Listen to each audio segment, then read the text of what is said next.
अस्सलाम वालेकुम नाजरीन, मैं हूं समीना चौधरी और आप देख रहे हैं KPN HD। हुकूमती अदम तवज्जोही, इंतजामिया की नाअहली, गफलत, लापरवाही एक तरफ, बर्फबारी से बंद सड़कें बहाल करने के बुलंदो बांग दावे दूसरी जानिब, रब्ता लिंक सड़कें ताहाल गाड़ियों की आमदोरफ्त के लिए बहाल न हो सकी। चिकोठी ता मोड़ा सादिक चासदा रोड बर्फबारी के बायस एक माह से बंद। मोड़ा सादिक और उसके मज़ाफाती इलाकों के हजारों की आबादी को शदीद मुश्किलात का सामना।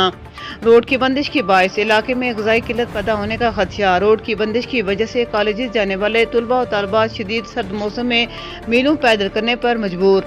अवामी मुश्किलात के बावजूद इंतजामिया के कान पर जूं तक नहीं रेंग रही।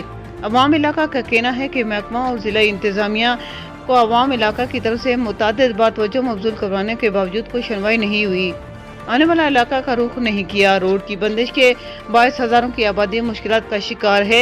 एक माह से जायद रोड की बंदिश से इलाके में ग़िज़ाई किल्लत पैदा होने का खदशा जाहिर किया जा रहा है।